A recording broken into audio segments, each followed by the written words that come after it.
저희 어디입니까? 아, 산성 어린이집이라고요. 네. 네. 동네 순찰 갔다가 들렀는데 똥침을 당했습니다. 근데 왜 난데없이 똥집을 한 건가요? 애들이 가장 재밌게 노는 방식이 저건가 봐요. 아. 제가 얼마 전에도 똥침을 한번 당한 일이 있거든요. 자주 당하시는군요. 되게 오해시고 문재인 대통령이 갔으면 똥침 안 찌릅니다. 대통령인 줄 아는 거거든. 근데 이제 경선도 탈락이고 3위잖아요. 3위 네. 시장님의 인기도를 볼 때 이 자리를 채울 줄 없을 줄 알았어요. 그래서 제가 이 자리가 다 찬 걸 보고 공무원들이 참 많이 왔구나. 요즘 제가 뭐 하나 뒤져봤더니 그 비서진들이 베이징 대학에서 강연을 하고 있다는 사실을 좀 널리 알려달라고. 얼마 전에 갔다 왔죠. 거기서 부른 겁니까? 내가 가겠다고 한 겁니까? 가겠다고 했구나? 아, 정말 참. 강연 필요 없다고 그러는데 막. 그 이종석 장관 아, 예. 계시죠? 그 북경대 인연이셔서 그분이 주선을 하셔가지고 한번. 가서 무슨 강연 하셨습니까? 요즘 뭐 제가 제일 관심 있는 일이 이제. 어떻게 3위를 벗어나느냐? 자꾸 저짓을 그러지 말고. 끊임없이 주무시면 3위 할 거야, 아마.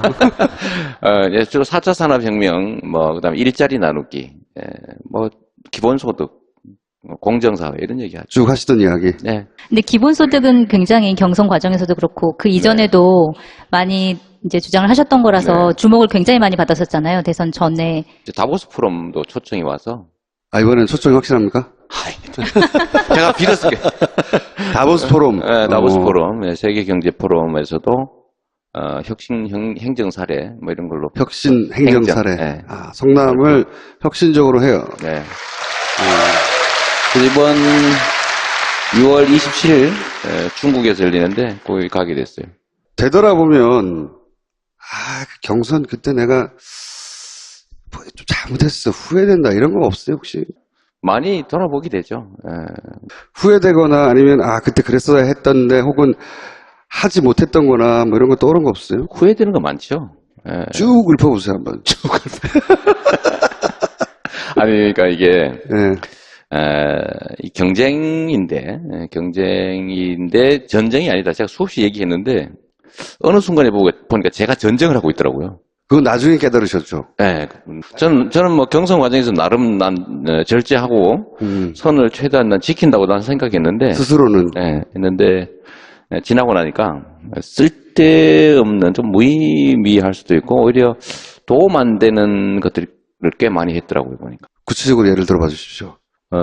제가 이제, 주로 공격수로 세상을 살아왔잖아요. 그러니까 그렇죠. 세게, 박근혜, 그런 데는 아무리 가혹하게 공격을 해도, 사실 박수 받았죠. 박수 받아서, 그보다 수위를 내가 엄청 낮춰가지고, 공격을 하는데, 우리 식구들한테는 그게 가혹했던 것 같아요. 예를 들면 내 얘기를 주로 해야 되는데, 이 내부 경쟁 과정이니까. 그렇죠? 내가 얼마나 잘났는지를 얘기해야 되는데. 주로 그 얘기를 해야 되는데, 그것보다는 문제를 자꾸 파고들게 되고, 공격 본능이 너무 많이 사라지지 않았냐. 그래서 상처받은 사람들 좀 있는 것 같고요. 지나고 나니까 나한테 아무 득도 없이 나도 손해봤더라고. 왜 그런 멍청한 일을 했을까, 내가. 그걸 대선 뽕이라고 했다면서. 대선 뽕. 아니, 그래서 제가 중간에 한번 말씀드렸잖아요. 일단, SNS부터 끊어라. 네. 내가 일주일인가 열흘만 끊으라고. 네, 그거 한번 했었죠. 근데 그랬더니 바로 그날 밤부터 다시 막. 그날 밤에, 그 다음날 아니었어? 다음날, 24시간을 못 갔어요. 네, 그런 것도 그렇죠. 그러니까 그게, 이 소소한 문제에 이제 집착하면 안 되는데, 자꾸 거기 집착하게 되더라고요. 그렇죠. 네. 원래 시야가 좁아지잖아요. 그죠? 굉장히 좁아지죠. 좁아지는데, 그 역시도 저도 이제 그걸 못 이겨낸 거죠. 못 이겨냈고, 지금 보면 참 손해본 짓도 많이 했고, 성숙하는 과정이라고 좀 봐주시면 좋을 것 같아요. 미안하고 그러죠.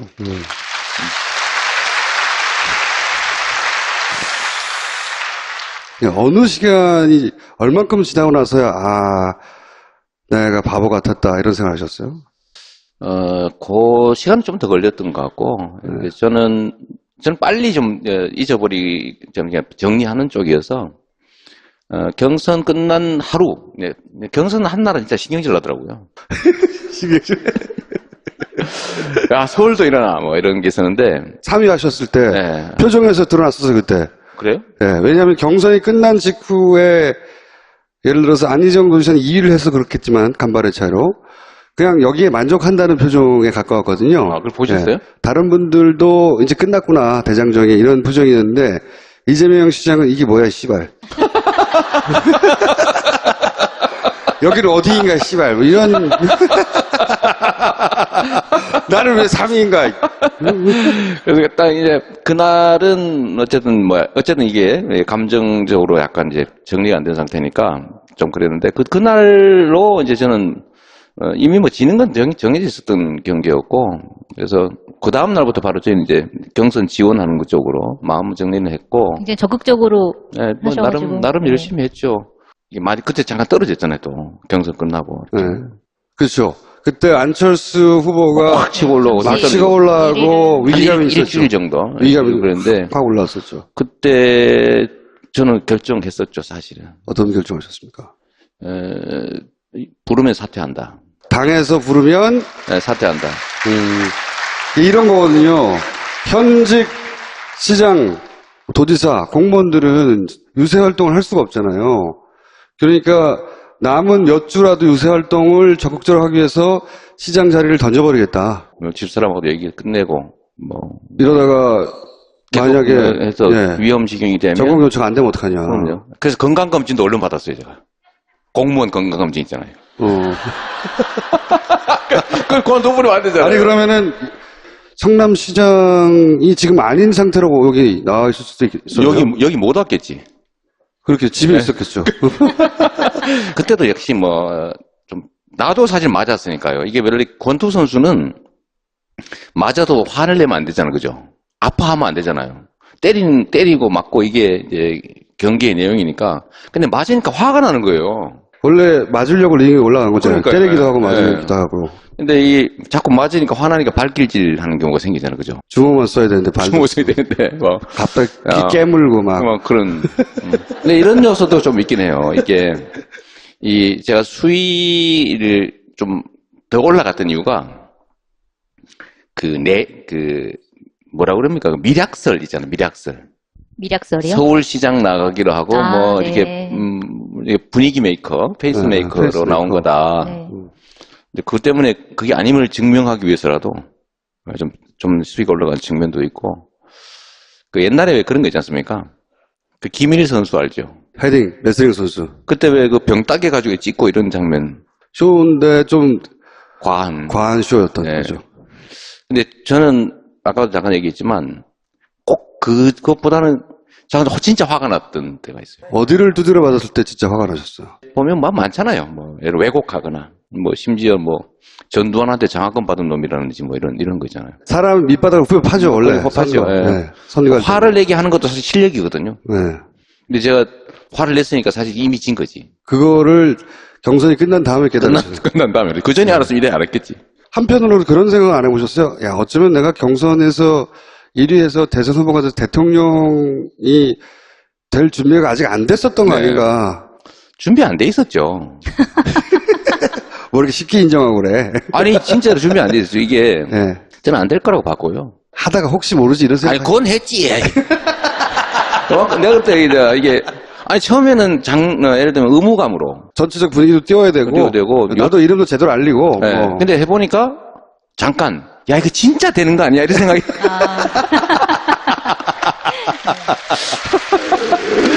생각이 이렇게 들 때가 있었죠. 그렇죠. 왜냐하면은 지지율이 2위, 그리고 다른 사람들 한참 처졌고, 문재인 당시 후보와의 격차도 그렇게 크지 않았기 뭐 때문에. 2% 차이로 뭐 따라갈 때도 그렇죠. 있었는데. 오, 야, 씨발. 진짜 아니야? 이거. 야, 씨발, 이거 넘어간다. 네. 근데 그때 이제 약간 오버하게 되는 것도 있고, 실제로 준비가 안 돼 있었고요. 저 같은 사람은 금방 그렇게 대통령이 되면 안 됩니다. 너무 심하게 솔직하신 거 아니에요? 아, 진짜요?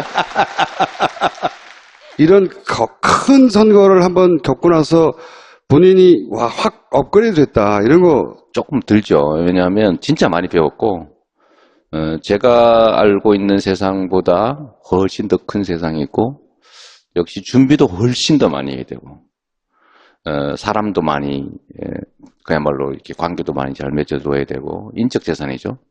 네, 그런 측면에서 매우 부족했죠. 저 같은 사람이 이렇게 되면 위험해.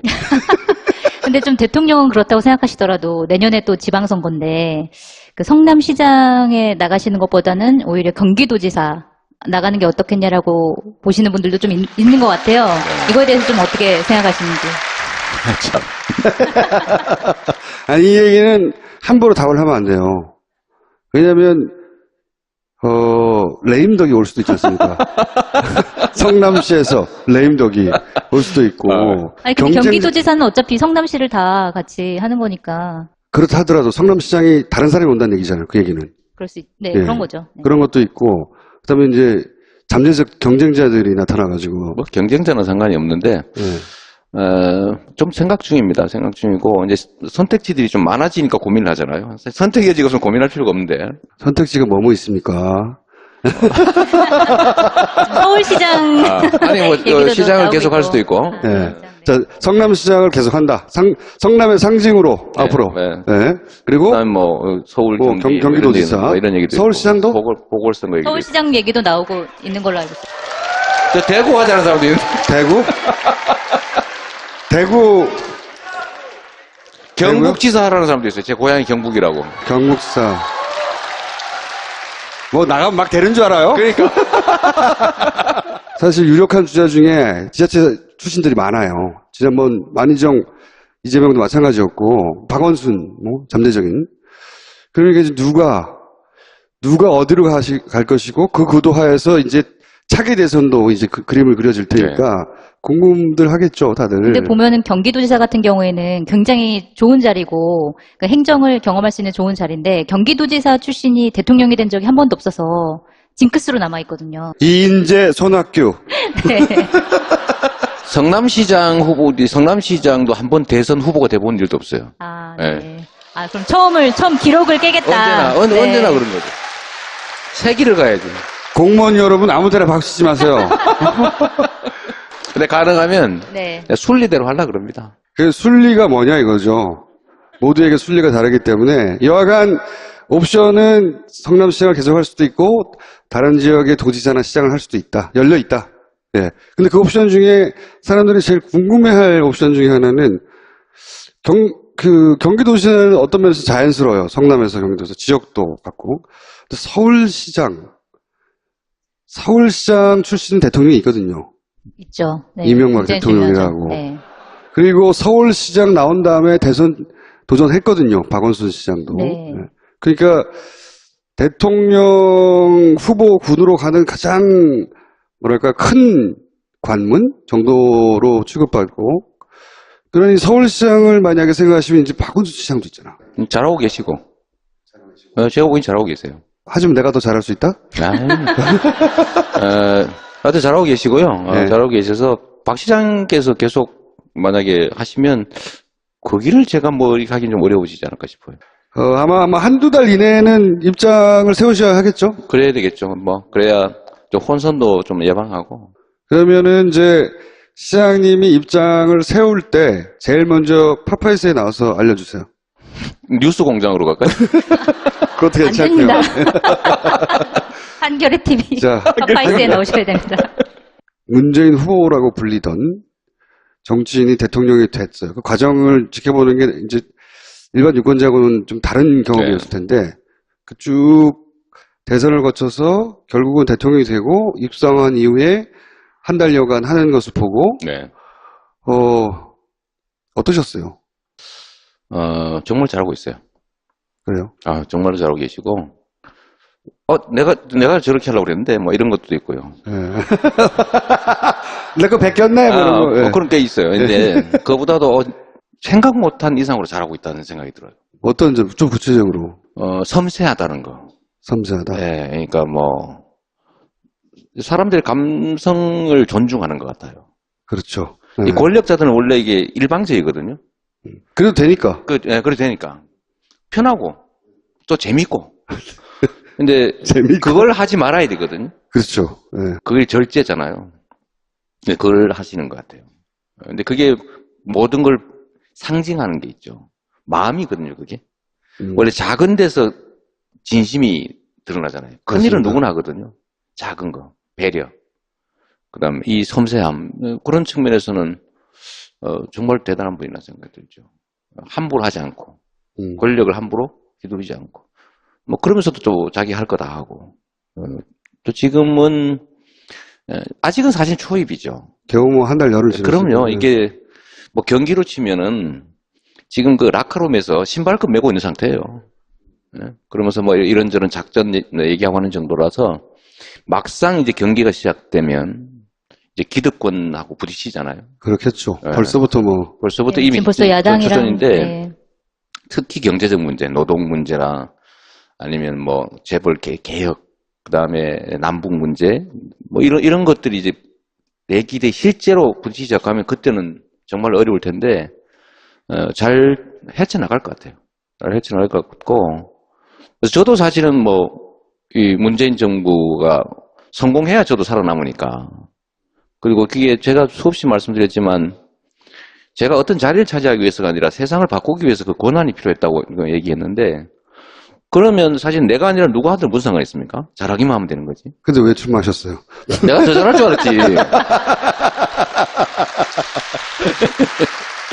근데 제가 예전에 그 문재인 대통령 처음 2011년인가 그때 이제 대선 후보로 처음 나왔을 때 그때 제가 이제 새누리당 출입하고 있었는데 그때 새누리당 의원들이 그러니까 문재인 의원 그때 당시 의원은 아니었죠. 이제 문재인이라는 한 사람에 대해서 평가를 굉장히 좋게 했어요. 그런 감성적인 부분, 사람이 너무 좋고 차기 대통령감으로서 너무 좋은데 그런 부분 때문에 아마 대통령이 안 될 것이다. 정치인이 되려면 훨씬 더 좀 세야 되는데 그렇지. 그게 안 될 것이다라고 얘기를 했는데 결국 됐고 결과적으로 이제 대통령이 된 다음에 그런 모습들이 오히려 장점으로 작용하는 거 아닌가 약간 그런 생각이 듭니다. 그리고 예를 들면 뭐 인사에서도 뭐 조국 교수, 또 장하성 교수, 이런 분들 되게 강골이잖아요.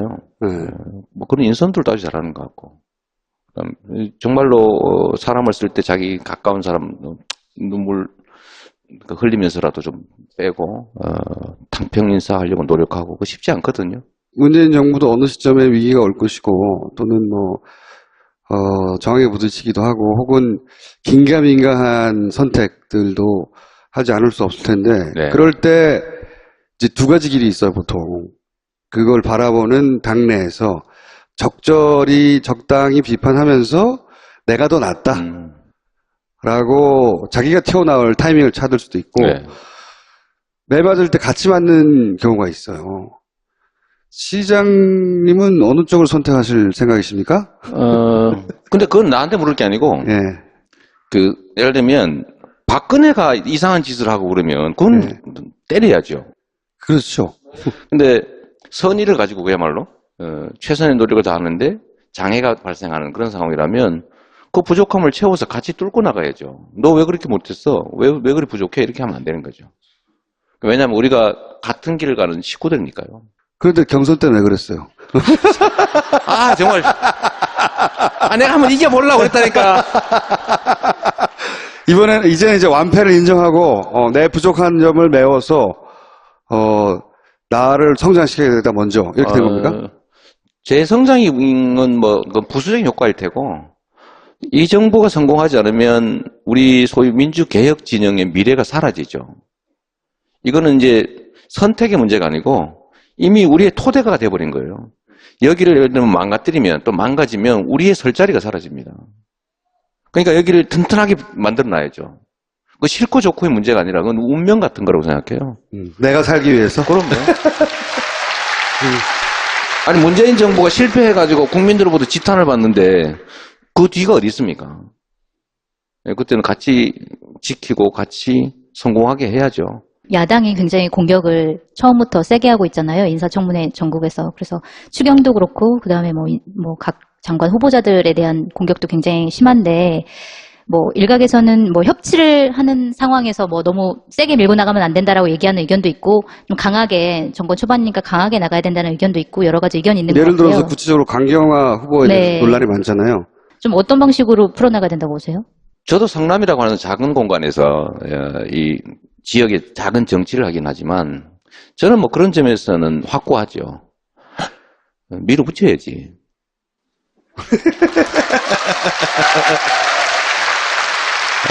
근데 예를 들면 부정부패 사범에 전에 왜 무슨 환경부 장관 하던 박근혜가 지명했던 이상한 사람이 있었잖아요.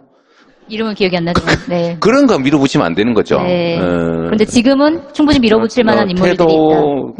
그러니까 예를 들면 기본적으로 좋은 의지를 가지고 있는 거고, 능력이나 객관적인 평가에서 결코 부족함이 없고, 근데 이런저런 과거에 흠들이 있다고는 하지만 도덕적으로 완벽하게 흠결 없는 종교 지도자를 뽑는 게 아니거든요. 일할 사람을 뽑는 거죠. 물론 아주 정말로 심각한 문제가 있다면 그거야 해야 되겠죠. 제가 보기엔 지금 상태로는 큰 문제가 없어 보이고요. 이럴 때 결국은 실적이 증명합니다. 지금 예를 들면 국민들이 막 이렇게 지지를 많이 한다고 해도 나중에 봤더니 되는 것도 없고 안 되는 것도 없고 우리의 삶은 바뀌지 않았어. 도대체 네가 뭐 했는데 이렇게 되면 심각하거든요. 근데 만약에 지금 이 국면에서 밀어붙였다고 욕을 먹었다. 예를 들면 야당한테서. 근데 일을 진짜 잘해서 좋은 결과를 만들어서 국민들의 삶이 개선됐다. 국가의 미래가 밝아졌다. 이러면 당연히 지지하죠. 결국은 실력과 성과다. 근데 그런 측면에서는 이럴 때는 그냥 얼른 해치워버리는 게 제일 좋다고 생각해요. 문제는 뭐냐면 이제 야당의 행태가 원래 이제 그렇게 하면 안 되지만 그러니까 장관 후보자들을 자꾸 거래를 하려고 하잖아요. 네. 누구를 떨어뜨리면 우리가 이거 해줄게. 이것만 그러니까요. 반드시 떨어뜨려야 돼. 이거 강행하면 우리 이거 안 해줄 거야. 이런 식으로 이제 연계를 하고 있기 때문에 그게 상당히 어려운 부분인 것 같아요. 그래서 이 장관 후보자들 사거리 한꺼번에 해버렸어야 돼요. 순차적으로 하지 말고 순차적으로. 정신없게 또 확 거래 못하게. 물론 이제 어려움이 있겠죠. 어려움이 정말 검증도 해야 되고 사람 찾기도 그리 만만치는 않을 테고. 근데 이런 거 가지고 거래하면 안 되거든요. 결국 실적으로 증명하는데 지금 여기서 예를 들어 협조적 태도를 취해서 그들이 원하는 걸 들어주면 그럼 그들이 다음에 협조할 것 같으냐? 저는 아니라고 생각해요. 맞아요. 네. 협조 안 합니다. 네. 계속 달리고. 두 가지 길이 있어요. 야당이 원하지 않는 인선이나 결정을 해서 야당이 계속 반대하게 하는 길과 그리고 야당이 원하는 걸 조금씩 들어줘서 더 신난 야당이 계속 반대하는 길. 두 가지 길밖에 없거든요. 실제로는. 근데 불합리한 행동을 예를 들면 야당이 선택할 때 과거에는 편의 개념 때문에 상처를 많이 입었어요. 근데 지금은 이 정보 전달도 너무 워낙 빠르고 정확하기 때문에 이 객관적인 결과가 증명하거든요. 괜히 휘둘릴 필요 없다고 생각합니다. 그래서 제가 그런 얘기하는 거죠. 제대로 된 합리적인 보수라면 불합리한 행동을 하지 않을 거잖아요. 근데 불합리한 행동을 하는 그다음에 국가나 국민을 생각해보는 자기들의 집단 이익을 먼저 생각하는 그런 세력들을 우리가 보통 수구 이렇게 부르지 않습니까? 네. 수구 꼴통이요. 꼴통이라. 제가 좀 표현을 좀 줄이기로 했어요, 지금부터. 이 말을 좀 곱게 쓰기로 하셨어요? 네, 좀 곱게 쓰기로 했어요. 앞으로? 이것도 이번에 배운 거예요. 그래서 수구, 이렇게 하시는 거구나. 근데 그런 집단들은 한 번쯤은 좀 이렇게 정리를 한번 해야 되거든요. 수구, 하면 누가 모릅니까, 근데? 그래, 그 정도 하려고 그러지. 수구 세력. 수구 세력, 예. 근데 여기는 정상적인 정치 집단들이 아니니까. 거기를. 그 말이 훨씬 심한 거 그 아닙니까? 말이 더 심한 것 같아요. 정상적이지 않다는 게 더 그냥 심한 것 수구 같아요. 꼴통이라 부르고 말지. 정상적인 집단이 아니니까. 그거 아니니까 거기는 사실 선거 과정을 통해서 서서히 청산해 나가야 되는 거고. 정산에 나가서. 제가 바라는 세상, 그래서 실제로 이제 그럴 가능성이 좀 열렸다고 생각하는데요. 민주당 정도가 소위 이제 보수 정당의 위치를 갖고 정의당이든 녹색당이든 이런 데가 진보 진영으로 해서 그렇게 경쟁을 해야지. 지금 보수가 아니지 않습니까, 저기가. 보수의 탈을 쓴 수구 꼴통들. 결국 말씀하신 게 거기는 존중할 필요가 없다고 봐요. 무슨 말을 곱게 힘으로. 한다는 거예요? 뭘 배웠어요, 지금 다시? 우리가 눈치채고 있지 못하지만, 시장님이 보기에, 저 사람은 뜬다. 떠가지고 날 위협할 것이야. 이런 잠재적인, 우량주 있습니까? 김어준이라고. 예를 들어, 조국 민정수석 있잖아요. 그렇죠. 조국. 그분이 민정수석을 5년간 할 일은 없을 것 같아요. 그럼요. 그리고 민정수석을 했다는 건 이미 정치의 뜻을 뒀다는 거고요. 그래서 예를 들어서 부산시장이라든가 이런 식으로 그렇죠. 선거 나와가지고 한번 이렇게 정치인이 본격적으로 되기 시작하면 그 기럭지라든가, 그럼요. 기럭지라든가 거의 반칙에 가깝거든요. 예? 유일한 흠이라고 하면 배바지? 그것도 심지어는 요즘 물어보면 여성들이 다리가 길어서 그런 거라고, 배바지가 아니라 굉장히 참혹한 현상인데 그런 분들이 라이벌이 될 수 있지 않을까요? 4년 후면 이제 본격적인 경제 국면이 다시 열릴 텐데 4년은 엄청 긴 세월입니다. 제가 그때의 지금 현재 가지고 있는 정치적 위치를 가지고 있을지도 알 수 없는 거죠. 왜냐하면 4년 전으로 거슬러 가면 그럼요. 이재명 시장 본인이 1%도 안 되는 지명도도 없는 유명의 정치인이었거든요. 0% 아무것도 아니었죠. 결국은 현장의 경험과 실적을 가진 사람들이 다시 이제 부상할 거라고 보는데 내년 지방선거에서 다시 판이 한번 정리되지 않을까 싶어요. 예를 들면 아까 말씀하신 것처럼 저는 김영춘 의원이라든지 우리 김부겸 의원님도 실적을 좀 현장 실적을 만들어내고 하면 급격하게 또 성장할 수 있다고 보죠. 자, 어쨌든 그런 인물로 대변되는 많은 주자들이 등장할 수도 있다. 그럼요. 저는 저는 사실 쑥스러울 정도인데 지금 이번 경선 과정에서 나왔던 사람들 중심으로 차기 얘기를 하는 것은 저는 매우 현실적이지 않다고 생각하죠. 그러면 앞으로 4년 동안 치열하게 다시 이제 거의 바닥에서 다시 시작한다고 봐요. 다시 쌓아서. 왜냐하면 박근혜 시대에 요구되는 자질과 그렇습니다. 문재인을 한번 겪고 나서 이제 뭐가 정상인지 다 알거든. 그럼요. 이제는 그때 요구되는 자질은 또 다를 거거든요. 맞습니다. 이제 진정한 프로의 세계가 열릴 수도 있어요. 웬만큼에서 눈에 띄지 않거든요. 안 띄어요. 차이도 거의 느낄 수 없는 그런 미세한 경쟁이 벌어질 텐데 진짜 프로 세계가 열리는 거죠. 선수들이 많이 등장할 것이고 네. 무서운 경쟁이 될 것이다. 그렇습니다. 그 밑바탕을 또 문재인 정부가 깔아줄 테니까. 저 같은 경우가 사실은 적폐청산이나 이런 것들 때문에 이제 선호된 측면이 있는데 그게 어느 정도 정리되면 그 욕구가 바뀌거든요. 그렇죠. 이재명 필요 없어 이제. 그래 될 가능성이 있죠. 말을 너무 세게 해. 내 개인 그러니까 제가 개인적으로는 아쉬울 수도 있지만 세상이 그렇게 바뀌어서 저 같은 사람 필요 없어지면 진짜 좋은 거죠. 좋은 건 아닌데. 그래서 제가 이제 용도를 제가 바꿔야 돼요. 그렇죠. 바로 변신하는 거죠, 그때는. 왜냐면 불필요한 일을 계속 내가 추구할 수는 없으니까. 그렇게 되길 진짜 바라죠. 그 민주당 내 말고 바깥에서 예를 들어서 안철수 후보는 그때까지 살아남아 있을까요? 저한테 그런 거 묻지 마세요. 어떻게 될 거라고 보세요, 중수님은? 지금같이 대선 직후에 보인 행보 굉장히 조급한 거였거든요. 조급하고 이해가는 측면도 있긴 한데 조급함을 참지 못한 거거든요. 그게 누구나 조급해요. 원래 대선 그 큰 싸움에서 지고 나면 아쉽기도 하고 잊혀질까 봐 두렵기도 하고 그 흥분 상태가 계속 유지됩니다. 그렇죠. 상당 기간을. 그럴 때 탁 끌어버려야 되거든요. 그리고 이제 혼자만의 시간을 가지거나 복귀해야 되는데 그 연장선상에서 계속 한 달여 가까이 원튼 원치 않았든 여러 노출이 있었잖아요. 그 정도의 매니지먼트로는 다음도 어렵지 않을까. 두 번째, 그러니까 본인에게 노사모가 없어서 이기지 못했다고 하는 어떤 개인 분석, 그게 유일한 분석은 아닐지라도, 유일한 요인은 아닐지라도 자기한테 없었던 것을 찾았겠죠. 근데 문재인에게는 열성적인 문재인 팬클럽이 있었다라고 착각하는 거거든요. 문재인 팬클럽은 대선 기간 동안 가입자가 늘지 않았어요. 그런가요? 그럼요. 문재인 팬클럽에 사람들이 모인 게 아니고요. 엄청나게 많은 일반인들이 문바가 되어 간 거예요, 그냥. 노사모만 하더라도 노사모는 구심점 역할을 실제로 했고 사람들이 하나의 팬클럽처럼 뭉쳐서 움직였고 그것이 이제 파급력을 가진 거라면 문재인이 대통령이 되어가는 과정 혹은 된 이후에 문재인 지지자들은 구심점이 없어요. 실제로는 시대 정신하고 맞은 것이고 그 유권자들이 문재인과 함께 성장해 간 거거든요. 이 현상을 이해하지 못하는 거예요. 노사모가 필요하다고 생각하는 거는. 하여튼 그런 분석으로는 어렵다. 경험이기도 한데 그러니까 예를 들면 작은 이제 내과, 그러니까 시골의 개천에서는 노를 지으면 자기가 원하는 대로 갈 수가 있어요. 근데 이게 강으로 나가면 노를 지어도 안 되거든요. 근데 강에 나가서 노젓는 사람들이 있어요. 근데 그 흐름을 역행하고 나면 배가 뒤집어지죠. 3위? 그 3위.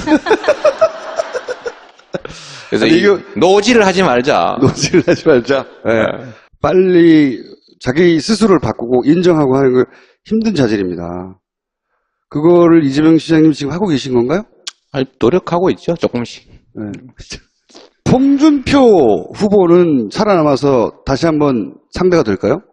다시 나올 생각이 있는 것 같던데? 안 되겠지요. 안 되겠죠. 당대표부터 당대표, 되는 게. 당권 좀 가지고 권한 행사하다가 사라지겠죠. 뭐 저는 그 양반이 그냥 나오기를 바라죠. 아, 그래요? 네. 그래야 우리가 쉽게 이길 거 아닙니까? 근데 뭐 지금 자유한국당이나 바른정당이나 어쨌든 보수 쪽에서 좀 눈여겨보는 정치인이 좀 있으세요? 이 사람은 좀. 그러니까. 그런 사람들이 성장하겠죠, 그쪽에도.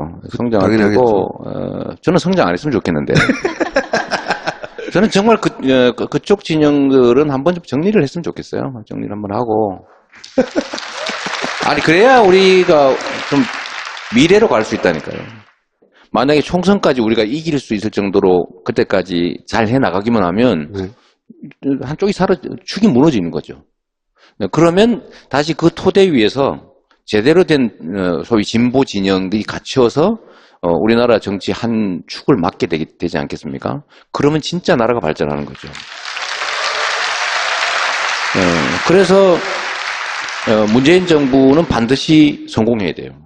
그러면 문재인 대통령이 혹은 정부가 뭐 예기치 않은 실수나 혹은 뭐 곤란이나 혹은 내부적 위기가 있어서 두드려 맞을 때 튀어나가서 대신 아니 그거를 합니까? 당연히 그렇게 해야죠. 실패하면 내가 실패하는 거라니까요. 문재인 정부는 이미 선택할 대상이 아니고 우리의 운명과 토대가 됐어요. 근데 그게 망가지면 우리가 설 자리가 사라진다니까요. 3위 한번 하시더니 많이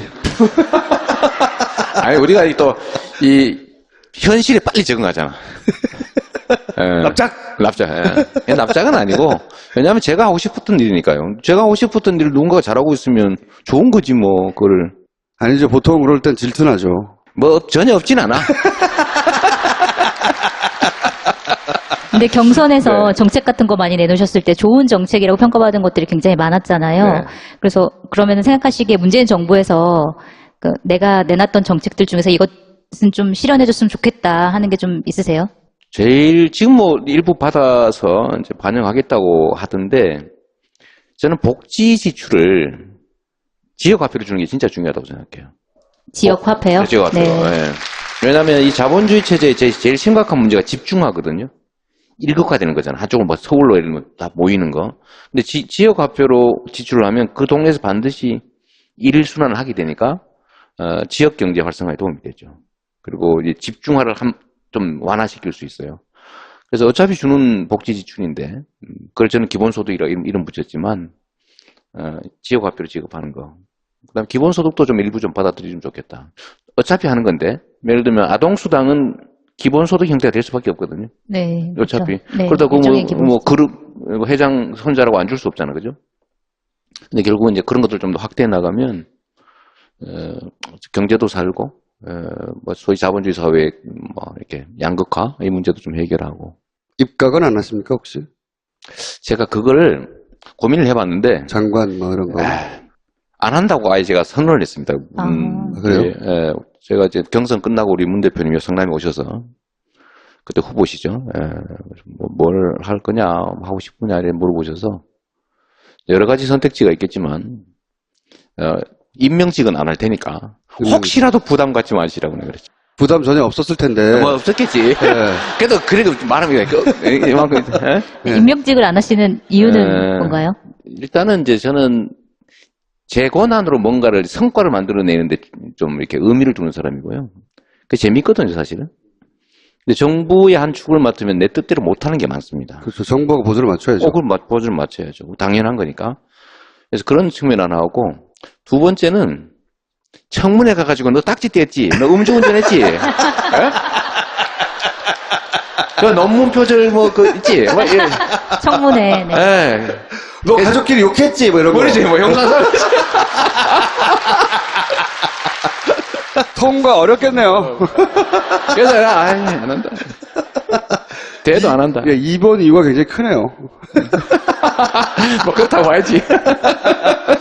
그리고 또 하나는 보스 기질이기도 해요. 내가 작더라도 대장해가지고 처음부터까지 다 책임지겠다. 저는 제 의지, 예, 제 소신, 이대로 못하면 잠을 못 자는 성질이라. 그러신 것 같아요. 예. 그러니까 얼마나 사밍 했겠어. 아, 그건 이미 받아들이기 때문에 괜찮다니까. 시장님 나가면 막 줄줄이 나가는 거 아니야? 여기 텅 빌 것 같은데. 공무원들 퇴근하고 막 도장 찍어줘 그러고 막. 야근 수당. 자, 여러분 공무원 여러분들에게 한마디 해주시고. 네. 아, 진짜 공무원들인가 보다. 아, 여러분 반갑습니다. 멀리서 오신 분도 많죠. 대구에서.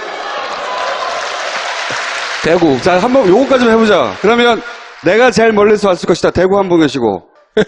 제주. 자유한국당.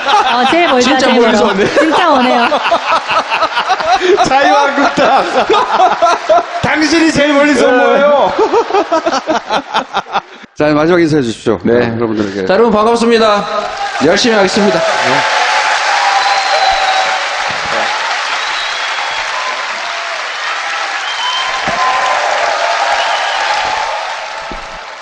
그러니까요. 때리기도 하고 네. 맞으기도 하고. 근데 자꾸 맞으니까 화나니까 발길질 하는 경우가 생기잖아요. 그죠? 주먹만 써야 되는데 발도 주먹 써야 되는데, 뭐. 갑자기 어. 깨물고 막. 뭐 그런. 근데 이런 요소도 좀 있긴 해요. 이게, 제가 수위를 좀 더 올라갔던 이유가, 뭐라 그럽니까? 그 미략설 있잖아요. 미략설. 미략설이요? 서울시장 나가기로 하고, 아, 뭐, 네. 이렇게 분위기 메이커, 페이스 메이커로 페이스메이커. 나온 거다. 네. 근데 그것 때문에 그게 아님을 증명하기 위해서라도 좀 수위가 올라간 측면도 있고, 그 옛날에 왜 그런 거 있지 않습니까? 그 김일 선수 알죠? 헤딩, 레슬링 선수. 그때 왜 그 병 따개 가지고 찍고 이런 장면, 쇼인데 좀 과한. 쇼였던 네. 거죠. 근데 저는 아까도 잠깐 얘기했지만 꼭 그것보다는 저는 진짜 화가 났던 때가 있어요. 어디를 두드려 맞았을 때 진짜 화가 나셨어요? 보면 뭐 많잖아요. 뭐 예를 왜곡하거나 뭐 심지어 뭐 전두환한테 장학금 받은 놈이라든지 뭐 이런 거 있잖아요. 사람 밑바닥을 후벼 파죠, 원래. 후벼 파죠. 예. 네. 선거할 때. 화를 내게 하는 것도 사실 실력이거든요. 네. 근데 제가 화를 냈으니까 사실 이미 진 거지. 그거를 경선이 끝난 다음에 깨달았어요. 끝난 다음에. 그 전에 알았으면 이래 알았겠지. 한편으로는 그런 생각 안 해보셨어요? 야, 어쩌면 내가 경선에서 1위에서 대선 후보가 돼서 대통령이 될 준비가 아직 안 됐었던 거 네. 아닌가. 준비 안 돼 있었죠. 뭐 이렇게 쉽게 인정하고 그래. 아니 진짜로 준비 안 돼 있었죠. 이게 네. 저는 안 될 거라고 봤고요. 하다가 혹시 모르지 이런 생각. 아니 그건 했지. 내가 그때 이게 아니 처음에는 예를 들면 의무감으로. 전체적 분위기도 띄워야 되고. 나도 이름도 제대로 알리고. 네. 뭐. 근데 해보니까 잠깐 야 이거 진짜 되는 거 아니야 이런 생각이.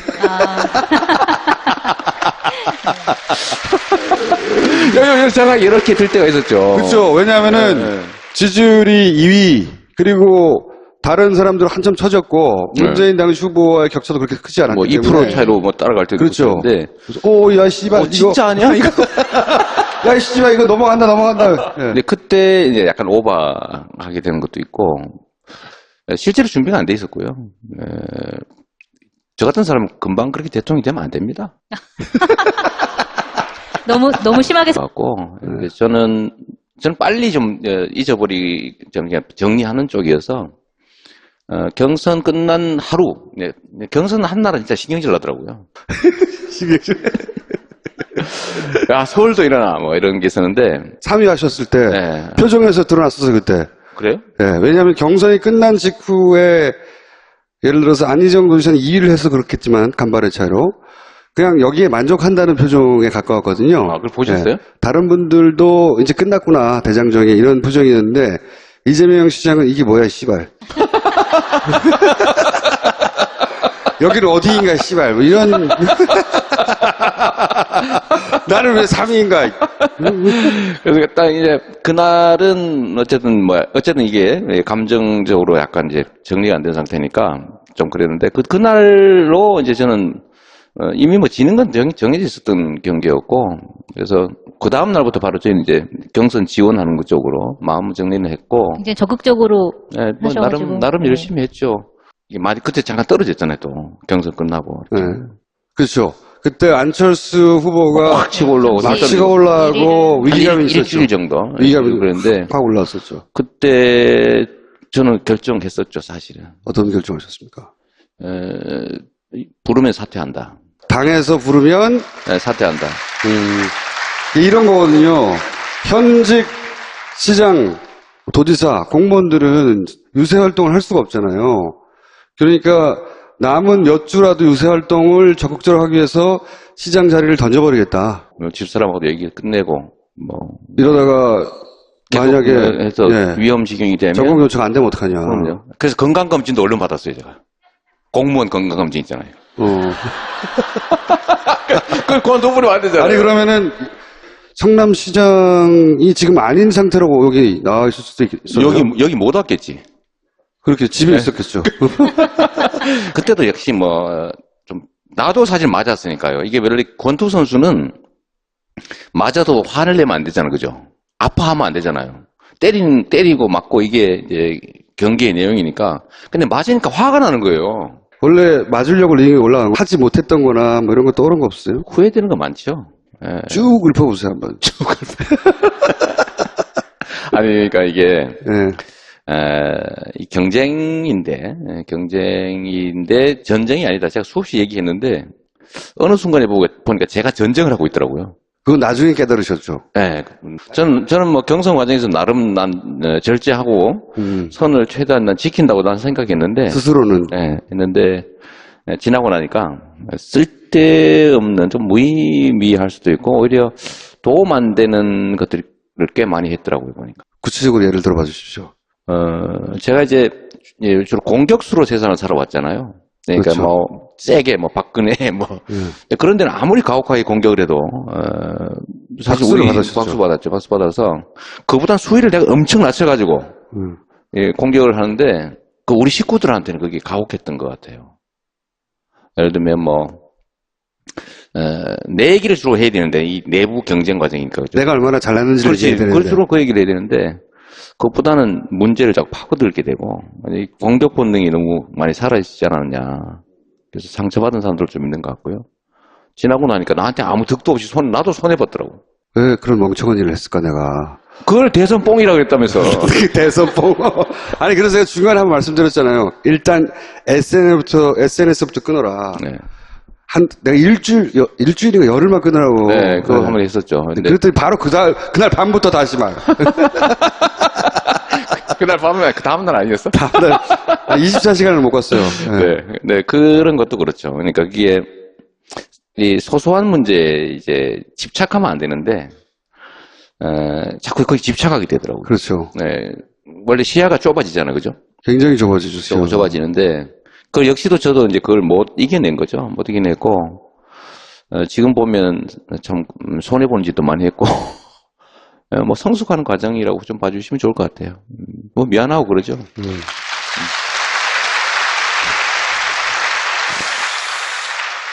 어느 시간이 얼만큼 지나고 나서야 내가 바보 같았다 이런 생각 하셨어요?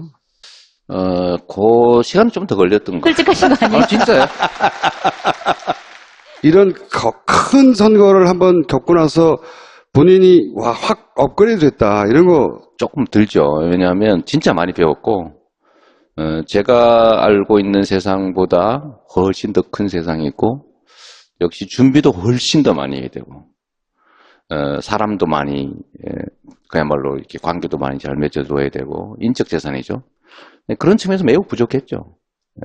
저 같은 사람이 이렇게 되면 위험해.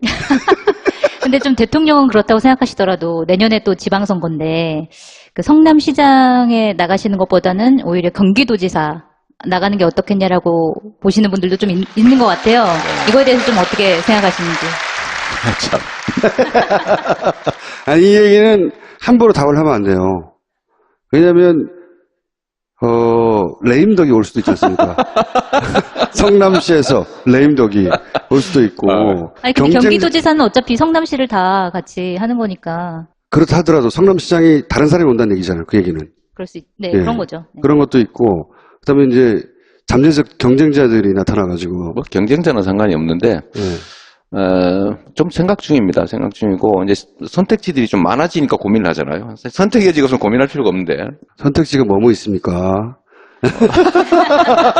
서울시장 아니 뭐 얘기도 시장을 나오고 계속 할 있고. 수도 있고. 예. 자, 성남시장을 계속한다.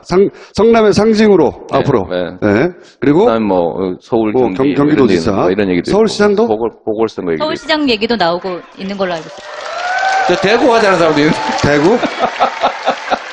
대구 경북지사 하라는 사람도 있어요. 제 고향이 경북이라고. 경북사. 뭐 나가면 막 되는 줄 알아요? 그러니까 사실 유력한 주자 중에 지자체 출신들이 많아요. 지난번 만희정, 이재명도 마찬가지였고, 박원순, 뭐, 잠재적인. 그러니까 이제 누가 어디로 갈 것이고, 그 구도하에서 이제 차기 대선도 이제 그 그림을 그려질 테니까, 궁금들 하겠죠, 다들. 근데 보면은 경기도지사 같은 경우에는 굉장히 좋은 자리고, 그러니까 행정을 경험할 수 있는 좋은 자리인데, 경기도 저희 어디입니까? 산성 어린이집이라고요. 네. 네. 동네 순찰 갔다가 들렀는데 똥침을 당했습니다. 근데 왜 난데없이 똥집을 한 건가요? 애들이 가장 재밌게 노는 방식이 저건가 봐요. 제가 얼마 전에도 똥침을 한번 당한 일이 있거든요. 자주 당하시는군요. 이게 이제 되게 오해시고, 문재인 대통령이 갔으면 똥침 안 찌릅니다. 대통령인 줄 아는 거거든. 근데 이제 경선도 탈락이고 3위잖아요. 3위! 네. 시장님의 인기도를 볼 때 이 자리를 채울 줄 없을 줄 알았어요. 그래서 제가 이 자리에 다 찬 걸 보고 공무원들이 참 많이 왔구나. 요즘 제가 뭐 하나 뒤져봤더니 그 비서진들이 베이징 대학에서 강연을 하고 있다는 사실을 좀 널리 알려달라고. 얼마 전에 갔다 왔죠. 거기서 부른 겁니까? 내가 가겠다고 한 겁니까? 가겠다고 했구나? 정말 참. 강연 필요 없다고 그러는데 막. 그 이종석 장관 예. 계시죠? 그러니까 그 북경대 뭐 인연이셔서 그분이 주선을 하셔가지고 한번 가서 무슨 강연 하셨습니까?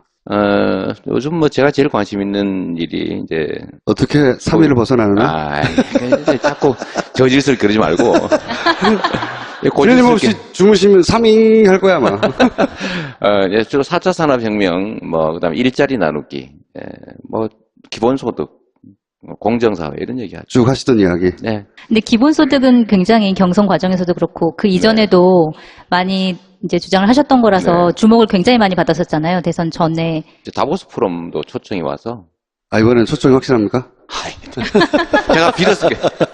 다보스 포럼. 네, 다보스 포럼, 세계경제포럼에서도 혁신 행정 사례 뭐 이런 걸로. 혁신 행정 사례. 네. 성남을 혁신적으로 해요. 네. 이번 6월 27일 중국에서 열리는데 거기 가게 됐어요. 되돌아보면 그 경선 그때 내가 뭐 좀 잘못했어 후회된다 이런 거 없어요 혹시? 많이 돌아보게 되죠. 후회되거나 아니면 그때 그랬어야 했던데 혹은